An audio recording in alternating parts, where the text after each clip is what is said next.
Alright, so let's create some objects and learn about interacting with those objects on our canvas. I'm going to start by making a couple of basic shapes. I'm going to choose Insert on the toolbar. I'm going to go to Shape, and I'm going to choose Rectangle. And take note of the keyboard shortcut R. It's just the letter R by itself on the keyboard.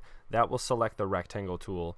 O will select the Oval tool. These are two tools that you'll probably use a lot in Sketch. You might not think so just yet, but you will, I promise. So R for rectangle. I'm going to be using that keyboard shortcut for the remainder of this tutorial. So I'm going to create my first rectangle, turns my cursor into a crosshair, and I'm going to click and drag on the canvas to create my rectangle. And this is a free form rectangle. It can be as wide and narrow and tall and skinny as I want it to be.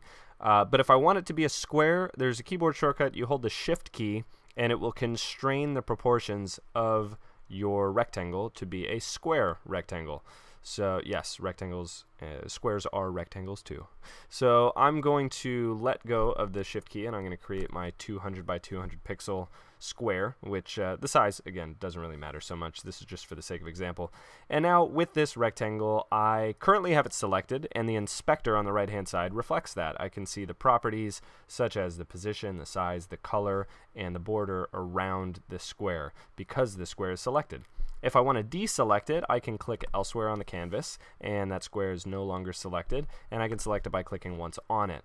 And that might seem pretty simple and intuitive, but it starts to get crazy when you have a lot of stuff on your canvas. So I've got a few tricks for you. Let's start by creating several copies of this square, and I'm going to do so by holding the Option key and dragging the square. If you drag holding Option, you get a duplicate of whatever it is that you are Option dragging. And when you do so, if you do it like I did, you now have some overlapping yet identical objects. So here's where things start to get a little crazy. If I want to select something that's amid other items, I can click because I can see it, and I can click away to deselect it because I can still see my canvas. But what if things start getting really covered up and obscured? Things start to get tricky. So one of the tricks that I like, that I learned pretty recently, is that you can click and drag to select items. That's a pretty popular way to click and select things if you want to select more than one item at a time. By clicking and dragging from the canvas, you're creating sort of a little lasso, and if that lasso touches an object, that object becomes selected. That's not the trick, though. That's pretty well known. The trick is if you hold the Option key while you're doing that, an object will not become selected unless the entire thing is inside of your little lasso. So if I want to select the box in the middle here that's kind of hidden, I could drag from out here, and now it is the only one that has the box all the way around it. All of the other items that are overlapping are underneath my box, but my box only encapsulates one entire box. So now I've only got that one box selected, and I can interact with it here. What if I can't see it at all, though? If I can't see it at all, does it still work? The answer, of course, is yes. Let me cover this guy up. There we go. So now I got one totally covered up. So I'm going to Option drag around, and you can see that I am still able to select this. Pretty neat. If I move my cursor over, I can't tell that it's there in the first place, but another shortcut, a similar shortcut, if I hold the Option key when I'm mousing my cursor around, it will allow me not only to see, but to select an object that's behind other objects. So Option clicking lets me click through something else into something that's completely hidden. If you have several layers deep, if I've got this on top of this on top of this, in that case, to select something that's 3 layers back, the Option key will not work. It'll only go 1 layer back. And it will also only work if you don't already have the top layer selected. So you got to click away. So the third one back there, if I need to select that, and I'm not sure which layer it is, say I've got hundreds of layers on my layers palette, there is another trick where I can do a right click or a 2-finger click on the part of that box that is surely underlapping where I'm clicking. And then my very first option on the contextual menu is choosing which layer I would like to select. So it shows Rectangle 3 is the one that's currently selected. It's also the one on top. Then Rectangle 5 is underneath, and then Rectangle 4 is the furthest one down. So I'm going to click on Rectangle 4, and now that one that's all the way in the back is selected, even though it's several layers deep. So Option click to go 1 layer back, and do the right click to go more than 1 layer back. And you'll be able to select anything and everything that is blocked by something else. So that's a pretty cool one. And again, the Option drag to duplicate. So those are pretty neat shortcuts. And another little shortcut that'll help you if you want to rotate something is if you hold the Command key and move your cursor over one of these handles in the corner of an object, that will allow you to rotate. Only when you're holding the Command key. If you're not holding the Command key, then the handles are for scaling.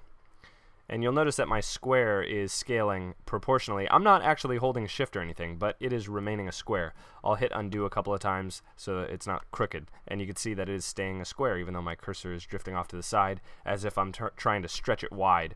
The reason for that is that if you look over on the inspector on the right-hand side, in between the width and the height, there's this little lock. And if that lock is shut, then it does constrain the proportions of that object. So as you scale it, it doesn't get stretched out. If I click on the lock, it will unlock it. The little lock swings open, and I can now stretch this however I want. So if you guys are having trouble with objects either stretching when you don't want them to or not stretching when you want them to, it is probably because of that little lock over there. So that's the basics of scaling an object. There's one other little trick with scaling an object, and it's that if you want to scale it out from its center, you can hold the Option key while scaling it, and it does scale out from the center. And again, holding shift forces it to constrain proportions, even if that little lock is unlocked, just like when we first created that square. I know this is a lot of information, but since this is a YouTube video, you can watch it over and over again until you got it all. Because there is one last trick, and it might not seem like a big deal, but I'm going to get rid of all of these boxes. I'm going to use R to select my rectangle tool again, and I'm going to draw a rectangle here. And now let's say in that rectangle I want to draw an oval. So I'm going to hit the letter O on my keyboard, get the oval tool, and I'm going to click and drag. And let's say I want the top and the left of that oval to be touching the top and the left of my square. Now I started in the wrong spot, and the spot that you start at is called the origin. So my origin is in the wrong spot. The trick to move your point of origin, if you've already begun dragging your shape, it could be any shape really, is to hold the space bar on the keyboard. When you hold the space bar, dragging your mouse now moves the point of origin. So I can scoot it over to the left and up, and then I can let go of space bar and I can continue my scaling so that my oval fits nicely. Pretty neat little shortcut. That spacebar thing can save an awful lot of time. You won't start over as much when you get your point of origin a little bit off. But you could always create the shape and then scale it and fix it that way. You could reposition and scale the shape whenever you feel like it. So there's always that. So now you guys should be pretty comfortable with creating and selecting objects, which are effectively layers. If we look back over here at the layers palette, each object is its own layer, and you can always select things that way. But if you are selecting things directly on the canvas, these keyboard shortcuts and tricks should help you. So if you like these, please subscribe if you haven't already. I've got more stuff coming soon.